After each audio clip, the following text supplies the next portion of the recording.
Many 2D fighting games have real polished animation and can be really visually impressive, as they generally have a well thought out moveset because the animation is so meticulous. This dedication to art in 2D fighting games has been present throughout the genre's history.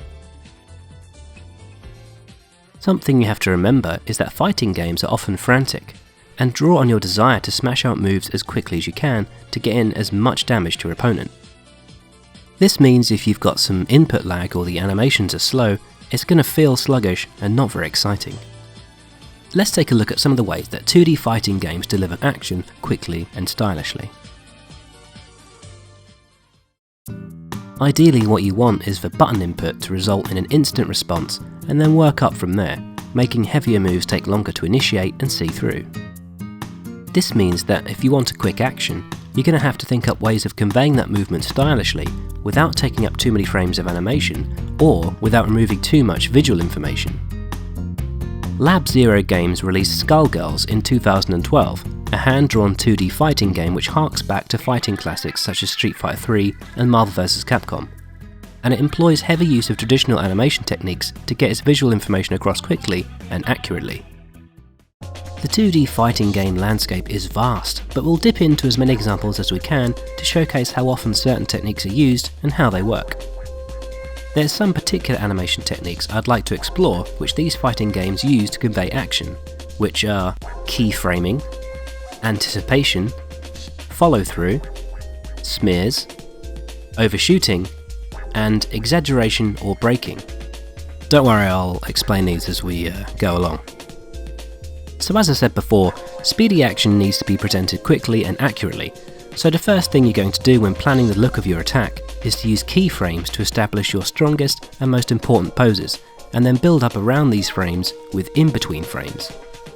With Persona 4 Arena Ultimax, for example, Junpei's bat attacks can be broken down to his anticipations and extremes. Once you have these, and know that they look dynamic, you can then add in what you need around them to slowly build up a coherent move. Big Band from Skullgirls is a large character and doesn't have as many extreme movements, but they can still be broken down to anticipation and exaggeration. Some of the in-between frames around the keyframes will have to be very efficient, so we'll see just perhaps one frame of anticipation before a keyframe, something which Skullgirls animator Muriel Cartwright summed up as, "You don't see it, but you feel it." I think this is an incredibly important factor when planning your animation in how you enjoy the game, feeling the movement, not necessarily seeing it, and this will be relevant to a lot of these techniques and animation in general. With anticipation, it might not be much, but it's enough to see that there's a move coming. Another in-between might be an overshooting frame before a key hit, meaning a hand might appear stretched right before it settles on the keyframe, which helps deliver that feel of a hard hit. If we compare these two, one has the overshoot and one doesn't, and you can see that there's a bit more of an impact with the overshoot without making the action seem any longer. This can also be considered an extreme, as limbs generally can't do this in real life, I don't think. 3 other ways you can condense a quick action down to a frame or two are by smearing, using multiples, and what's called breaking the joint. Smearing and multiples are incredibly common in animation as a whole, reaching right back to the golden age. I mean, there's even a Twitter account dedicated solely to discovering smear frames in animation. The idea is that a quick arcing motion can be portrayed as a single image, and it's incredibly common in these 2D fighting games.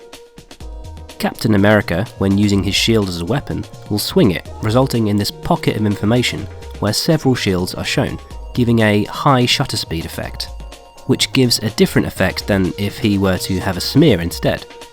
It slows it down enough to give it that weight and devastation.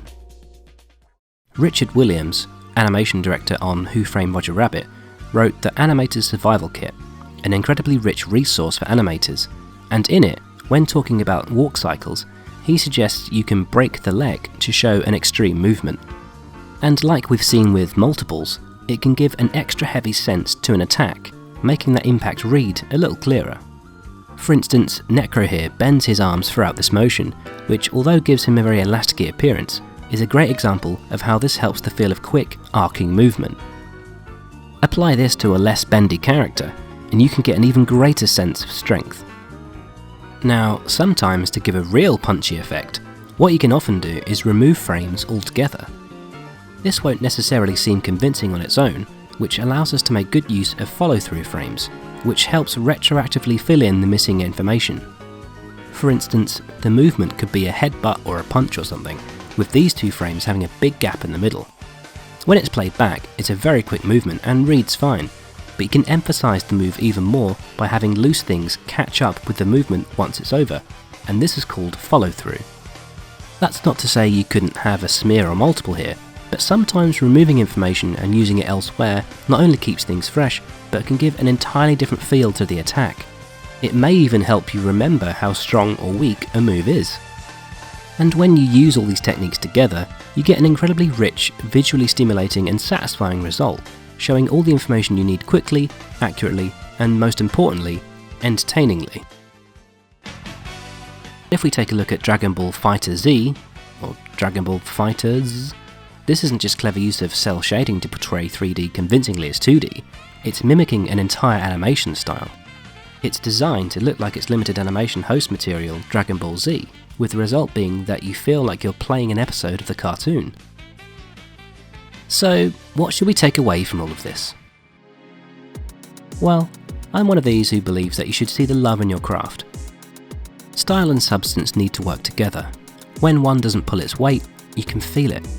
And I think it's particularly important in fighting games, where your move needs to read clearly, quickly, and stylishly. Thanks for watching. Consider supporting the show on Patreon to make it as good as it can be, and join these wonderful people. Share the video with friends, comment your thoughts on animation in fighting games below, maybe teach me a thing or two. Subscribe and click the bell to be the first to watch, and keep on gaming. Love you, bye.